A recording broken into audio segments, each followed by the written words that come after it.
Hello everyone, welcome back to my channel. हाजिर हूँ मैं डियर प्रोबेशनरी गर्लफ्रेंड ड्रामा का पार्ट 3 लेकर। अगर आपको मेरी एक्सप्लेनेशन पसंद आती है तो प्लीज़ चैनल को सब्सक्राइब कर लीजिए। तो चलो बिना देरी के एक्सप्लेनेशन शुरू करें।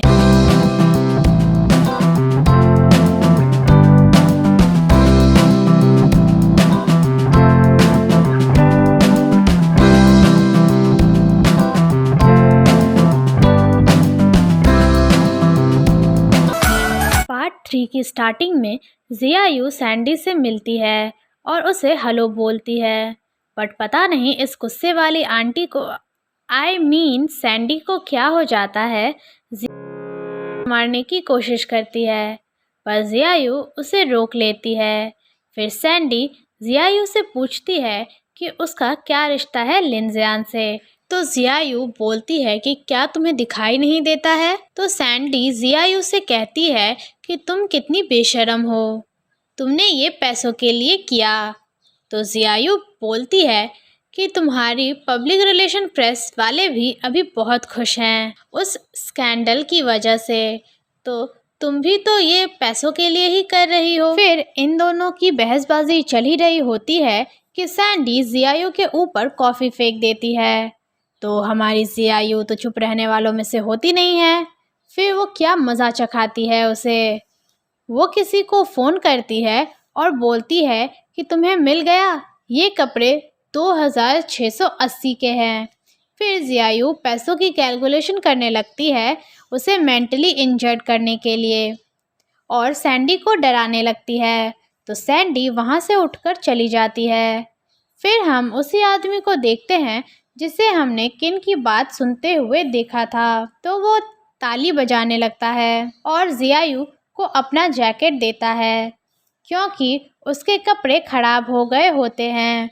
तो जियायू उससे पूछती है कि तुम कौन हो। तो वो कहता है कि मैं तुम्हारा फ़ैन हूँ। और जियायू से पूछता है कि क्या सच में तुमने अभी सब कुछ रिकॉर्ड करा है। तो वो बोलती है कि तुमने उस झूठ पर विश्वास कर लिया जो मैंने उस बेवकूफ़ से बोला। तो वो आदमी बोलता है लिनजियान तुम्हें हैंडल कैसे करता है। तो जियायू बोलती है कि और कोई चारा नहीं है। फिर वो पूछती है कि लिनजियान को कैसे जानते हो। तो वो उसकी बात पर ध्यान नहीं देता और उससे पूछता है कि उसका नाम क्या है। तो जियायू बोलती है कि मैं अभी जल्दी में हूँ और उसे कोट के लिए थैंक्स कहती है और बोलती है कि मैं तुम्हें अगली बार पे कर दूँगी। उसका नंबर लेकर वहाँ से चली जाती है। नेक्स्ट सीन में लिनजियान को उसकी माँ का फ़ोन आता है जो उससे कहती है किन ने उन्हें सब कुछ बता दिया है, वो तुम्हारी फियांसी है। तो लिनजियान उनसे बोलता है कि आपने चुना है उसे, मैंने नहीं। तो उसकी माँ कहती है कि उसने तुम्हारी जान बचाई है और वो बोलती हैं कि मैं ये फालतू की न्यूज़ नहीं सुनना चाहती हूँ। वो लिनजियान और जियायू की बात कर रही होती है।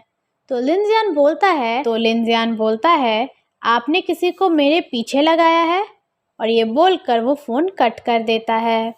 दूसरी तरफ जियायू अपने फ्रेंड्स के साथ होती है तो वो सार्कास्टिकली बोलती है कि मैं इतनी लकी क्यों हूँ और कहती है कि लिनजियान की एक्स गर्लफ्रेंड ने मुझ पर कॉफ़ी फेंक दी। तो उसका दोस्त बोलता है कि तुम ये जॉब छोड़ क्यों नहीं देती। तो जियायू उसे अपने कॉन्ट्रैक्ट के बारे में बताती है और पेनल्टी 10 गुना ज़्यादा है ये भी बताती है। तो उसकी फ्रेंड उसे उदास देखकर बोलती है कि वो आज उसे कहीं ले जाएगी। और यहाँ से सीन शिफ्ट होकर एक क्लब में आता है जहाँ हम उसी जैकेट वाले आदमी को देखते हैं जो कि लिनजियान से जियायू के बारे में बात कर रहा होता है। तभी वो जियायू की फ्रेंड से टकरा जाता है। तो वो ऑरेंज, जी दोस्तों, जियायू की इस फ्रेंड का नाम ऑरेंज है, उससे फ्लर्ट करने लगता है।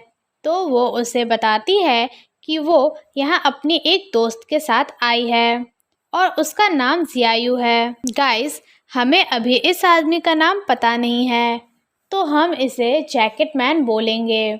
तो जैकेट मैन बोलता है दुनिया सच में गोल है और ऑरेंज को अपने साथ ले जाता है। नेक्स्ट सीन में लिनजियान ऑफिस में होता है और अपना काम कर रहा होता है। वहीं घर पर जियायू भी अपना काम कर रही होती है।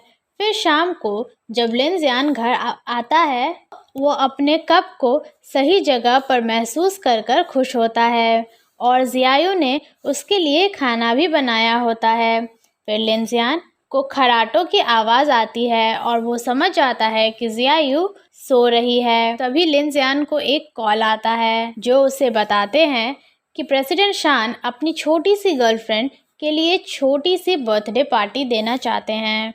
तो लिनजियान बोलता है कि ठीक है। अगले सीन में जैकेट मैन जियायू को कॉल करता है। तब हमें उसका नाम पता चलता है जो कि लिंग चैन होता है। वो जियायू से बोलता है, मुझे नहीं पता तुम्हारे पास टाइम है या नहीं।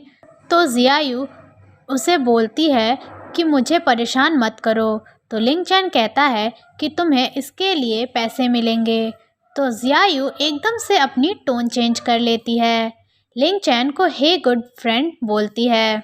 नेक्स्ट सीन में लिंग चैन जियायू को मेकओवर के लिए लेकर आता है और जब वो तैयार होकर लिंग चैन के सामने आती है तो उसका मुंह खुला का खुला ही रह जाता है और वाकई में जियायू बहुत प्रिटी लग रही होती है। फिर वो दोनों पार्टी में जाते हैं तो वहाँ लोग उनके बारे में बात करने लगते हैं। उसके बाद सेक्रेटरी ली लिनजियान को बताते हैं कि लिंग चैन जियायू के साथ पार्टी में आया है। तो लिनजियान उनसे कहता है कि वो उसे लिंग चैन के पास ले जाएं। अगले सीन में जियायू को उसके पापा का फ़ोन आता है जो उससे पैसे मांगते हैं। तो उनके साथ जो आदमी होता है वो बोलता है कि मेरे पास पैसे हैं कर्जा चुकाने के लिए और जियायू को अपने पापा को छोड़ देने। तो जियायू उससे कहती है कि उसके पापा को बोलने के लिए कि वो अगर मर भी रहे होंगे तब भी वो नहीं आएगी और फ़ोन कट कर देती है और वहाँ से चली जाती है। फिर वहाँ किन आती है जिसने जियायू की सारी बातें सुन ली होती है। नेक्स्ट सीन में जियायू अकेले खड़ी होती है तो किन और सैंडी दूर से उसे देख रहे होते हैं और उसके बारे में बात कर रहे होते हैं कि क्या उसे ये पता है कि ये तुम्हारी बर्थडे पार्टी है। तो सैंडी जियायू के पास जाती है और उसकी इंसल्ट करने लगती है। तभी वहाँ एक आदमी आता है और बोलता है कि यही है ना वो जो लिनजियान के पीछे पड़ी है और लिनजियान का मजाक उड़ाने लगता है।